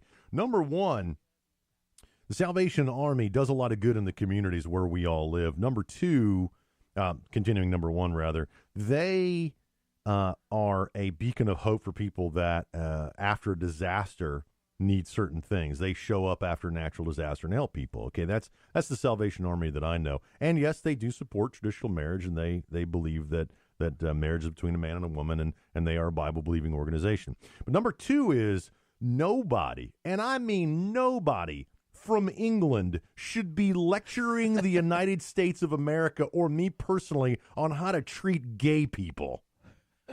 Because up until about 1970-something, right, They would sterilize them, put them into prison. It was illegal to be gay, give them drugs that made them kill themselves. Can you look up when that was? Because homosexuality was illegal in England, and you could go to prison, I believe, and be castrated. So to have somebody from England telling me that I shouldn't support an organization that does so much good in our community. When was it? 67. 1967. Up until 1967, they would put you in a mental institution if you were gay. Yep. Which we never did anything like that here. And now we did not for homosexuals. Oh no, of course yeah. not. And now they're lecturing us on what it means to be like open for the LGBT community. By the way, it's now the 2S LGBTQIA plus community. Yeah, they're trying to add a P to it. What's the P mean? The pedophilia. Oh, group. the NAMBLA people. Yeah, they're trying to get them. They're trying to get the LGBT community to accept them and add the P to that list. So then I said something like, and of course we got into a conversation about it. me and my buddy Rick, air fingers quote. I said, "Look, you're missing the forest for the trees here." Right? Right? How racist am I to use that kind of language? Right? Because obviously I'm talking about lynching. Right. Literally, that's where the conversation went. Wow. Seriously? I was blown away. Like, dude, you have drank the Kool-Aid. If you think of a statement like, again, the empty barrel makes the loudest thing, where you're all hat and no horse or whatever it is, and I say you're missing the forest for the trees. Oh, you're talking about lynching. Now, my cisgender white privilege, blah, blah, and all that. Oh, my God, man. It was craziness. Anyway, okay, that happened. How did I miss that? Oh, it was fantastic. Anyway, that happened yesterday. Now, coming out of Hollywood, more actors, actresses, people coming out stating that they have been abused sexually by moguls and actors, and this is rampant in Hollywood. By the way, raise your hand if you didn't know this was rampant in Hollywood. Seriously, this is the shock to no one. Right. Okay? I mean, I think the three of us, because I actually polled the staff of Earl and George before the show. Mr. Producer has never been groped or molested in Hollywood. Earl? Nope. George has never been. I think we are the only three people in America that have not been groped or molested by somebody in Hollywood. Harvey Weinstein. Oh, by the way, he's never called me. I was at an award show. That's why I was in Manhattan. I was nominated for a voice actor award. So I get up there, and the guy, shameless plug. The guy, yeah, the guy who does the voice of Porky Pig, nice, was there, and he was one of the presenters. So Lily Tomlin comes out to receive her award, right? And she grabs the award and she says, and the guy's like, whatever, Porky Pig voice. And she says, finally a pig in Hollywood we can be proud of. Well done, Lily Tomlin. Well done. I thought that got the biggest laugh of the night. I used to like her until she set up Dolly Parton. Oh, they're all, I can't, they're all very talented people, but they're all totally crazy left-wing wackos. I was the only conservative in the room, and no one knew it. They would have turned on me like a Frankenstein movie with pitchforks and torches. Right? Throw him from the yardarm. So Ellen Page, best known for her role in X-Men and Juno, has now come out. This one is actually serious because Brett Ratner has been suing people that have been saying this about him. Which, by the way, he is business partners with the Trump administration guy that does the tax plan, Mnuchin. He's business partners with him. So now it comes out that now here's what she says, and I'm not really sure. Can we get the tone ready? Can we get the tone ready, please? Can. I'm not really. Is this sexual harassment? I read it and I don't know. I don't think it go under the legal definition that it falls, but I could be wrong. I'm not a lawyer. Now, if you walk up to somebody and you grab their junk, that's sexual harassment. Yes. Okay, that's groping, right? Yeah, you're physically harming them. Apparently, during a party prior to or a meet and greet of all the X-Men Last Stand actors and actresses, director Brett Ratner walked up and said about actress Ellen Page to another actress, quote, "You should her to make her realize she's gay," end quote. Wow. I don't think that's harassment. But I mean, it's an off-color comment that should never have been made. Right. You don't. And by the way, the big deal here is Ellen says, Miss Page, she says, he outed me before I was she's gay, whoop-de-doo. But she hadn't come out yet as a lesbian, whoop-de-doo. But why would you say something like that? Well, I mean, and again, I don't think it's sexual harassment, but that's just guy's a jerk. Right. Yeah, I don't think it's sexual harassment either, but the fact it's a party, again, I'm not saying one side or the other, but maybe he was drunk, maybe they were drinking, maybe he was high. It's California. There's no telling. I mean, and there's this whole thing about it. Now, in another story, totally unrelated, former male model accuses actor and LGBT activist George Takei. This one shocked me. By the way, he'll punch you in the face if you say Takai. Yeah. His name is George Takei, of sexual misconduct. Former model Scott Brunton accused Takei, actor best known for his body of work playing Sulu on Star Trek, and he has the biggest LGBT mouth. Oh my God, is that sexual harassment? Can I say that? Can I say you have a giant LGBT mouth on radio? You just did. Twice. Yep. Yeah. Just lay there and take it, Takei. Anyway, he says assaulted in 1981, the Hollywood Reporter. That's what happened there. Brunton was 23 years old at the time. Takei was 43 or 44. You think it happened? Well, he says that, he drugged him, and when he woke up, his pants were off, and Takei was like, diddly, diddly, diddly, with him. Is that a sound effect? I'm supposed to know what diddly, diddly, diddly means? Diddly, diddly, diddly. I don't know what I could say, but he was supposedly playing with his junk and going blah, blah, blah, with it. Okay, then. Are we recording yes, this? We are. Okay, good. I just want to make sure. Yeah, I've got like 3 sound bites the from lawsuit's we're going to need this audio for the lawsuit later on. That's what he said. That's what the guy said. But everything that the actor stands for, there's... Again, I will be shocked if he did it because it's the complete opposite of who he's made his public life to be. Now, let me say this, and this is gonna be a shocking statement. I have for a very long time believed that these actors and actresses, and I've seen it firsthand, okay? I'm not one of these people. I don't fit into that group. Yes, I was at an award ceremony in Manhattan the other day with a bunch of big-name actors. But I'm not one of them. I felt like I snuck in. And if they knew that I was a conservative from Alabama, they're going to be like, lynch him. Right. Right? Get rid of that Not guy. lynch him because, that's a racial term now. Man, they're talking diversity and blah, blah, blah, whatever. So, and instead of just enjoying America and its liberties, right? They have to, throw them in your face, man. They got to blow them out of... Right. I mean, Keith David and I were just sitting there chilling. And Keith David's a huge actor. Yeah.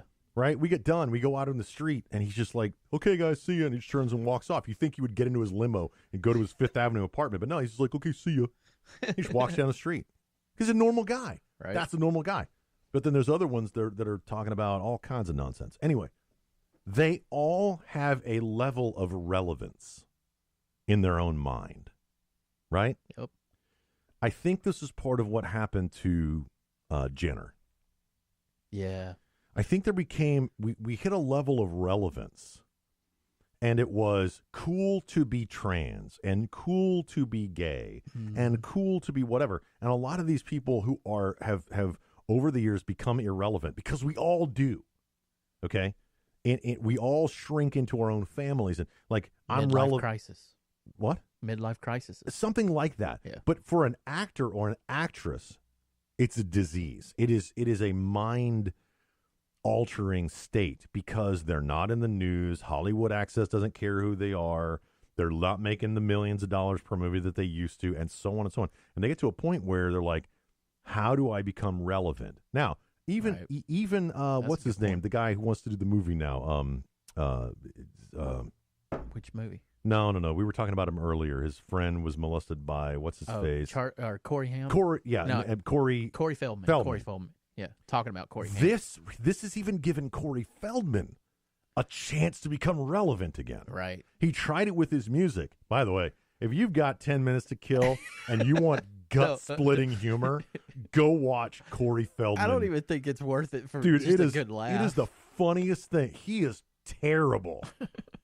And he's like, nobody's going to tell me how my art is going to. And I'm like, dude, you suck. Yeah, they brought him back, too.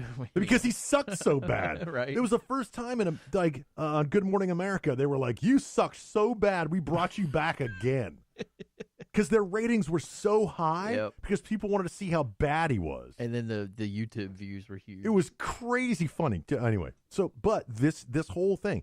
Now, look. That's a good point. But Corey Feldman has a platform here because he went through with Corey Haim and Charlie Sheen.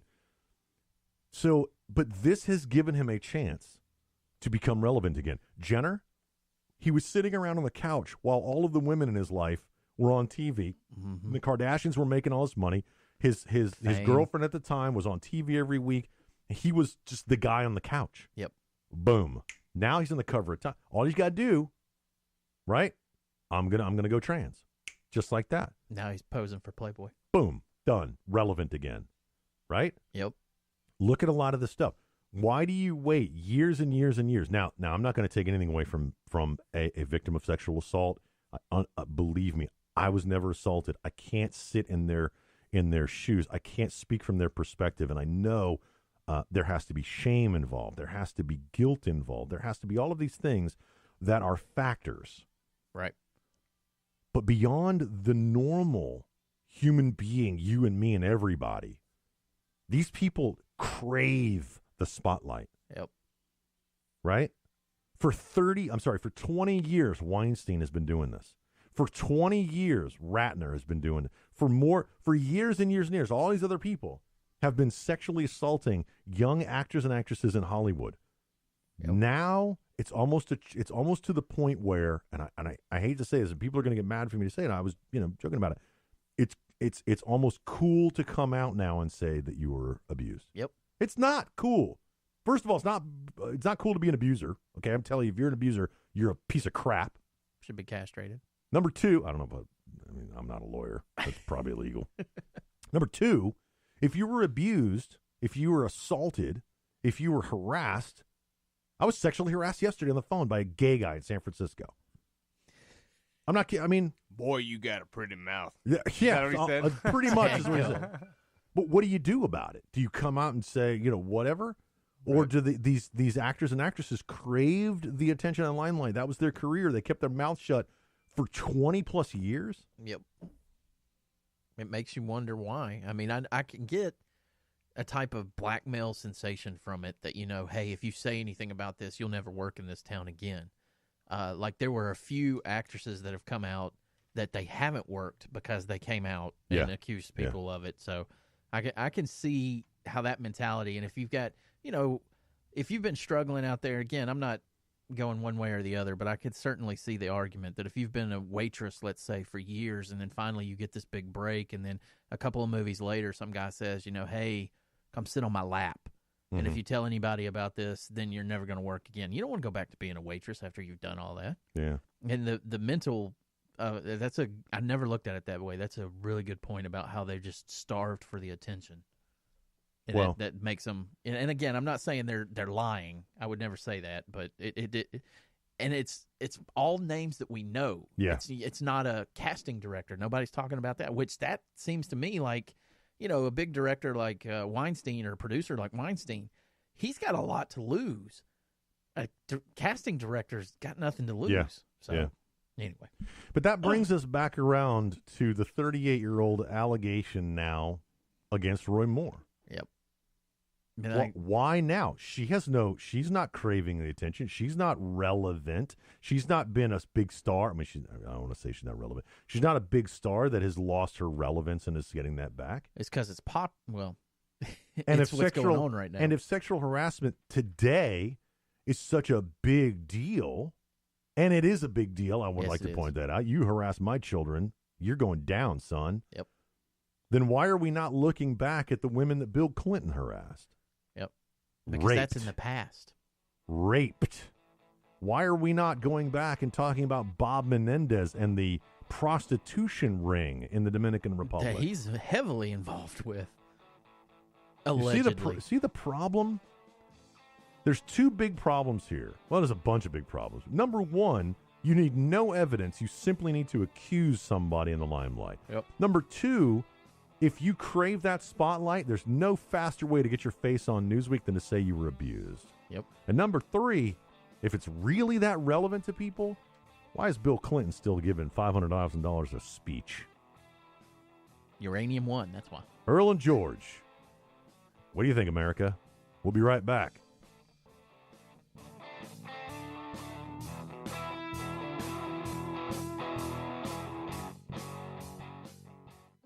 This is Mario Andretti. You know me as a race car driver, but I'm also a Meals on Wheels volunteer. I've raced against the sport's biggest personalities, but I've never met more vibrant, amazing people than the seniors served by Meals on Wheels. You can make a difference by dropping off a hot meal and saying a quick hello. So, America, let's do lunch.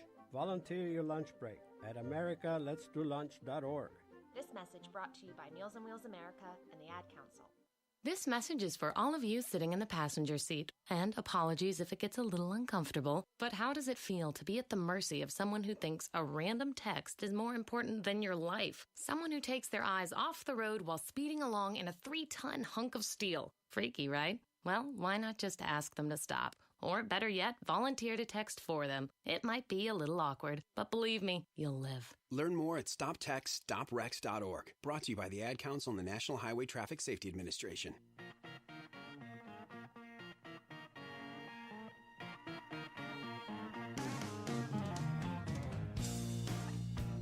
I could spend the next half hour talking about how bad Corey Feldman is. Right?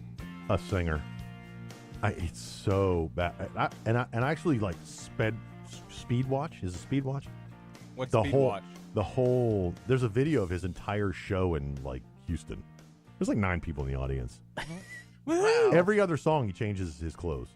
Really? Seriously? Yeah. Yeah. It's hilarious.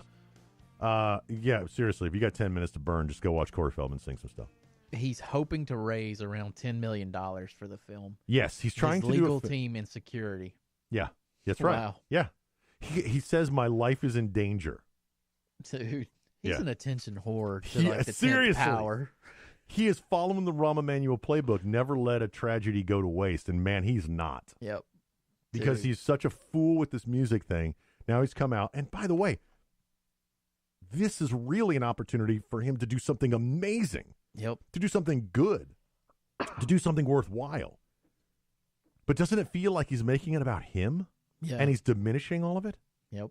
Just a little bit. Don't do that. That's why we're saying when these people who are so used to all this attention lose the attention, they find a way to make themselves relevant again. Yeah, and that's the problem. This is not about sexual abuse in Hollywood. This is about Corey Feldman. He keeps bringing up Corey Haim, Haim, however you say it, Corey Haim, which was his best friend growing up, is what he says in Hollywood, because they both were acting at very young ages, and they got along. They did several movies together. And Corey Haim's mom keeps telling him, "Leave my son's name out of your mouth. Yep. Stop talking about my son." So. Yep. And he eventually committed suicide. Yep. Over the was it the Sheen thing? Sheen dumped him or something. Feldman says that he never got over the way Sheen treated him. Now, Denise Richards, ex-wife of Charlie Sheen, said that the reason their marriage broke up is because Charlie Sheen has a fascination with young boys. Yep. Young boys and young girls. He's an equal opportunity. He's a pedophile. Yeah. Well, and I can't use that word. Right. I can't because not Bruna court law.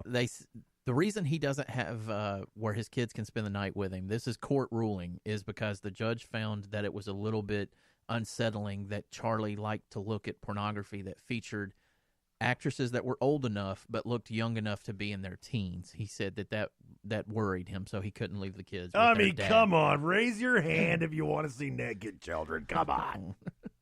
No, thank you. I'll pass. People are sick, man. They're absolutely sick. Let's see. Misconduct allegations. Oh, yeah. So you said that as of, I think it was Wednesday, Roy Moore had a double-digit lead against Jones in Alabama. Today, it's tied. Yep. It says, this is according to BuzzFeed now, but it says that it is 44% and that Moore is at 41%. So he's actually losing now. Any other Republican, seriously, you could get a guy off the street and they were like, yeah, I'm a conservative. They could beat Doug Jones. Right. This is one of those. It's horrible. The fact that they, again, like you said, public opinion is just destroying it. There's no, other than this lady, or these accusers. Yes, thank you. Saying what happened. There's no proof of anything, and people are like, "Oh, he's got to withdraw from the race." I do not like the man one iota, but to sit there and say that he should withdraw before he's actually faced these accusers in court, using that logic, Bill Clinton should have resigned day one. Yeah, and he didn't. No, and there was more proof. And he was impeached for lying to Congress about it. Right. But and you know who stopped him? You know who screamed on the House floor about the impeachment of Bill Clinton? Remember that? I don't remember who it was. It was our favorite senator. Was it really Maxine? Our favorite representative, Maxine That's Waters. What I thought. This is the people's house. This is the people's house. You don't remember that? Mm-mm. The guy did it. Yeah. We all know he did it. He knows he did it. His wife knows he did it. And then he came out to the American people and said, I did not have sexual relations with that woman. And then later it was like, okay, maybe we had sexual relations. It's like, really, people? But anyway, I digress. But we had actual evidence. Yeah, that doesn't matter anymore. Nope. Now, these days, all allegation. And this is something we talked about. I come in contact, I can only speak for me, with a lot of people. All right. Okay, and I don't walk up to everybody and be like, hey, what's going on? Grab the junk. Okay, it's not how I introduce myself to people. Well, this is assault at the very least. You're going to get decked if you do it. It depends on the person. Right. They could be like, hey, Gene. Hey, what's up? So here's the thing. George, whatever. I suck at this, man. I really do.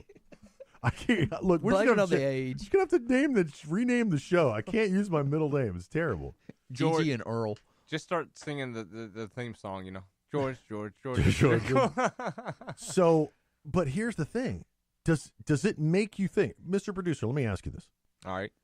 Because of all of this allegation stuff about sexual harassment, all of these people coming forward, did you take a moment and pause and go back in your life and say, man, is there something that I could have done or did that made somebody maybe even possibly think that I was harassing them? Maybe?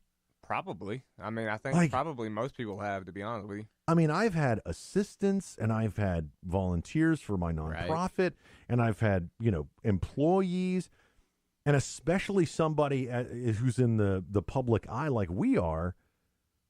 I mean, first of all, it makes us all targets. Yep. Secondly, I am really looking at the Pence rule and saying, you know what? I've got to be very careful of how I live my life. And I told one of my executive assistants years ago, I walked into a restaurant with my daughter, and she was there with her family. And she came over, and she put her hand on my shoulder. Just, hey, how you doing? She put her hand on my shoulder. And I said, look, you can't do that in public. You cannot touch me like that. And she just, hey, and just put your hand on her shoulder. I said, because somewhere, somebody's going to see that and think something inappropriate's going on. Right. Now, and that hurt her feelings because we were friends. She was my employee, but we were friends. Right. Then if she's gone off to something and going and do greater things, and I've replaced that position with somebody else. And that person and I had a very close relationship. Nothing inappropriate happened. Nothing, but people thought. They were like, well, are you his wife? And she was, no, I'm his assistant. Well, that's weird. Right?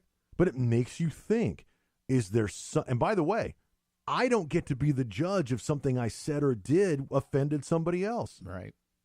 I have no idea. By the way, if I've offended you on the radio, you can suck it at because I don't really care. But it makes you think, is there somebody out there that's going to pop up 5 years from now and be like, George grabbed my junk? Well, remember, Ashley Judd famously got upset because somebody called her darling or honey or whatever it was. And we do that all the time. Exactly, darling. So... But sweetheart, the fact of the matter is, if you give a woman a compliment, they could construe that as being sexual harassment too. You had mentioned something, we were talking about this off the air, about how this makes every man in America go back and look. Yeah, and Is there something I've done? I guarantee you there's somebody out there that probably thinks I've molested one of my kids because they saw something and they introduced this thing, right? Right. They were, I mean, that's something I've always feared as a dad of I was girls. a girls' soccer coach. Yeah, see, that's something I've always feared with my daughters. Like, and I hate to go this route, but like when you're changing their diaper, I've always been nervous changing my girls' diapers because I don't want somebody thinking that I'm doing something that I'm not But your doing. daughter's 18. I mean, that's weird. But No, I'm just kidding. I've got a little one now too. But I've always told my wife to be in the room. Your with daughter's going to be like, I hate that guy. Yeah. I'm 18. I don't wear diapers anymore. But I've always wanted my wife in the room just for that reason. I don't want nobody accusing me of doing anything. Look at the society we all have to live in. Yeah, we'll take one. Listen to the society we all have to live in now. I have to worry about all of these things all the time. And it's worse for guys like us who are well known in our communities. We're business owners. Yeah. Right? We're minor celebrities where we live. I've never thought about the hugging thing. It's terrifying. There's a lady that I come into contact with that always hugs me. I hugged the mayor of our city the other day, right out in public. Wow. We don't even think about it anymore. Right. And I'm hugging the mayor. And I'm not talking a side hug. I'm Right. full on bear hugging the Yeah. mayor. Why? Because we're such good friends. Her husband and I are friends. My wife and the mayor are friends. Right. But somebody driving through the parking lot's like, oh, there's George and the mayor hugging it. You know? Yep. We don't know that, but now we all have targets on our back. Scandalous in this town. Speaking of scandalous in this town, when we come back, I will, for the next 15 minutes, other than our douche of the week, defend the lowly candy corn. It's Earl and George. We'll be right back.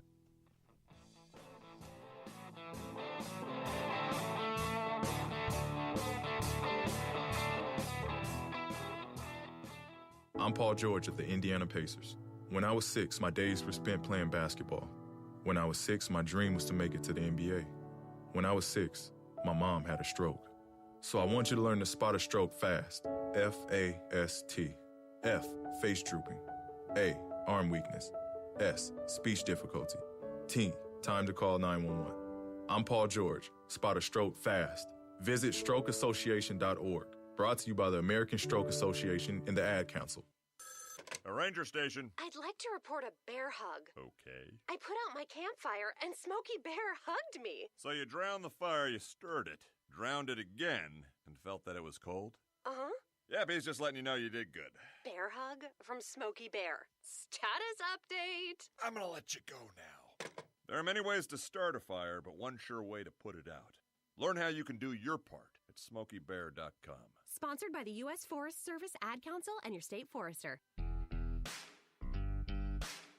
You're listening to Earl and George, aged conservative talk. Doggone right.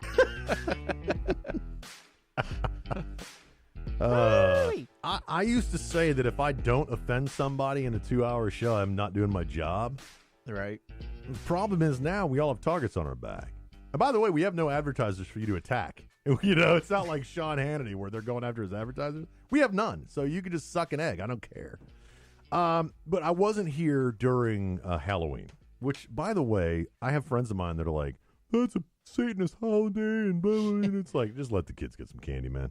Because it's, I fight people that say that it's a satanic holiday. It started out as a good thing. They were trying to scare off the evil spirits or whatever it was. You can twist that to be satanic, but in my view, it's not. It was something that was a good thing that has been distorted by the right-wing nut jobs like Judge Moore. But anyway. You want some candy corn? Yeah.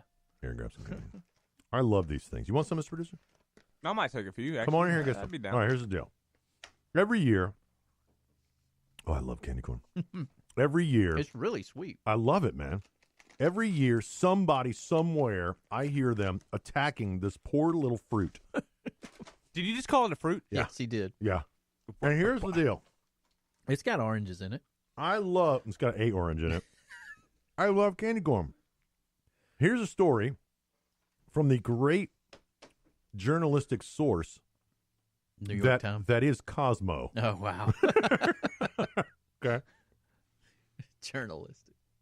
These are the 9 scariest things about eating candy corn. You ready? You want some more? No. Seriously? You sure? Yeah. Okay. You got to eat them while we're talking about them. Too much candy corn makes, I get that sour face. Like, Candy, they're really what is sweet. it again? He's like, yeah. Candy corn contains 12 ingredients. This is the number one scariest thing. If they're not in any order. Huh. Contrary to popular opinion, that candy corn is all sugar. Candy is actually made up of a dozen ingredients. 4 different kinds of sweeteners. Yeah. Including sugar, corn syrup, dextrose, and honey. Wow. But also the food contains dyes, yellow 6, 5, red 3, lab-made ingredients that are often vilified for questionable side effects. Let me just. Yeah. Lab-made ingredients? That's what it says. Number 2, candy corn's colors could be carcinogenic. What?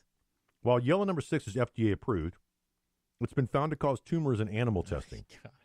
According to a report on the risk of food dyes published by the Center of Science in the Public Interest, both yellow 6 and 5 also run a risk of being contaminated by cancer-causing substances or chemicals that can become cancer-causing once they enter the body, something that's definitely not written on the package. Wow. Do they want a warning label on candy corn? That's what it sounds like, Surgeon General warning. Number 3. Is it annoying you that I'm eating while I'm reading? Not annoying me. No. One of candy corn's ingredients can trigger itching and hives. I would like to point out that fluoride in your water in large enough amounts will kill you. Yes. So remember, take that with a grain of salt. That was a food joke. Number 3.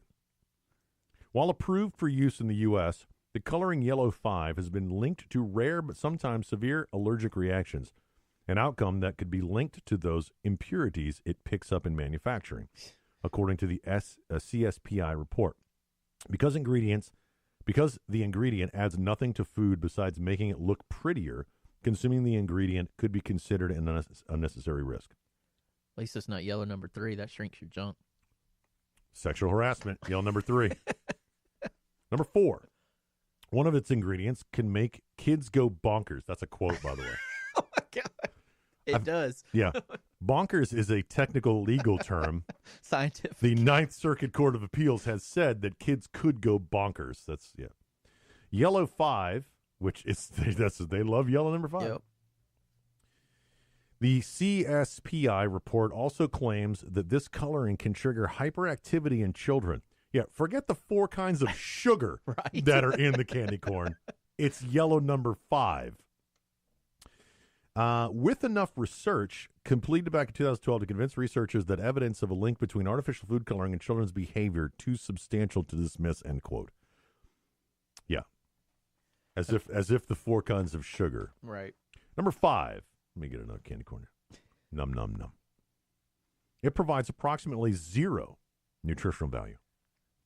Are you feeling bonkers yet? Approximately. It's a candy. Why would it provide any kind of nutritional? These people are. All right. Here we go. Hang on. I'm just enjoying my candy corn. Just got to get that yellow number 5 down. Although 19 candies serve up 140 calories of candy corn, right here, 7.5 calories per kernel. Wow. And all carbs. The only trace of nutrients comes from the candy's sesame oil, which happens to be high in vitamin E. All right? So I'm taking some vitamin E. There's sesame oil in the candy corn. Maybe the vitamin E makes them go bonkers. Number 6. Ready? Yeah. It contains trace amounts of animal hide or bones. That's what they say about marshmallows, too. Candy corn is made with gelatin, Yeah. a protein made from animal sources. They say it comes from horse hooves. Oh, man, that's good. Good horse. Number 7. The candy's outer hard out. By the way, I said I was defending the candy corn. I'm literally reading why you should name it. Number 7. The candy's hard outer coating comes from bugs. Candy corn's firm, smooth coating is listed as confectioner's glaze, air finger quote, on the ingredient label, but the stuff is known as lac resin, a coating that comes straight from lac bugs, bright red insects that are found in Asia. Yep, that's the same thing that's all over our apples. So now, Now, right. So if anybody says, "Oh my God, eating stuff made by bugs is gross," ever heard of honey? Or Coca-Cola? Yeah. So don't really worry about that. Number 8, its shelf life, and this is the reason why you shouldn't eat it. Its shelf life is freakishly long. Yeah, Sugar it is. itself is a natural preservative that can prolong the food's shelf life, but candy corn also contains 70 milligrams of salt. Another preservative that could help explain why an open bag of candy corn can last up to 6 months. Yeah, it can. That's a long time. Yeah, there have been days in my life when I have gone from Halloween all the way up to Valentine's Day, and I can still eat candy corn, and there's no issues with it. That's awesome. Yeah. And number 9 things according to Cosmopolitan why you shouldn't eat candy corn. There's nothing natural about candy corn's flavor. As though we're sitting there like, man, there's natural flavors. This tastes so natural. What in nature does it taste like? Well, I didn't even taste the honey out of it. I was shocked that honey was in it. Artificial flavoring is responsible for the candy's corn's taste. One reason why that taste is so hard to describe, waxy, sweet, whatever, could be that, quote, artificial flavoring, end quote, can include any of the 700 additives permitted by the FDA or the 2,000 other chemicals that aren't directly regulated by the FDA but sanctioned by the food industry. That's what they say why you shouldn't eat candy corn. I think they can go suck an egg because I don't care. Candy corn is amazing. Candy corn is good, and it tastes good, and I'm going to continue to eat it. There's a lot of people that want it gone, but yeah, I like candy corn. Now, this is the point of the show where we get to choose the douche of the week. We need a fancy intro, which we don't, but we don't have that yet. Basically, Our budget is tiny. Yeah, we have a little budget of basically nothing. That's the theme. I mean, it's just going to be the Our douche budget, of the week. you know, our budget goes to him every week. Yeah. He's the only one of us that gets paid. And that's very much appreciated, by the way. Were you 1%er? I'm going to have to get you tomorrow because I'm broke. I literally am broke. All right. Fa-ding. Okay. I have a douche of the week. Who are your nominees, Mr. Producer? Nominees for douche of the week. I didn't watch too much. I didn't see too much douchiness going on this week. So Epic answer, as always. Thank you very much. So, wait, give me another drum roll. And who's your douche of the week, Mr. Producer? And it's Kanye West! Kanye West, everybody. The token douche of the week. I'm sure he's done something here recently. I'm sure it's way past time for him to do something How old is stupid. Kanye? How old is Kanye? I don't know. Probably in 1960s molested somebody. Yeah. I don't think he's that old. I don't care. He's 40. Before he was born. So 41 years ago, he molested somebody. Go ahead. Earl, I don't have one. You have no douches of the week. You said you had one. I had one, and I had it when I came in, and I forgot to write it down. And Are you telling me that your douche of the week is Kanye West? Yes, I am. No. I had one. I'll have to think about it. I forgot who it was. It's really irking me that I can't remember it. No. Yeah, because guys. that gives two votes. I know. No, that's two bad. nominations. Yeah. That's not votes. I haven't gotten to mine yet. I'm going to think about it. Hold on. My douche of the week is Patricia Ann Spann. Who is that? Patricia Ann Spann. Anybody know that name? No. She's from Oklahoma? No. She got 10 years she got 10 years probation this past week. For what? Marrying her daughter. Oh, my God. Now, she'd previously married her son. Oh, my God. So not only is she incestuous with both of her children, she's also a bigamist.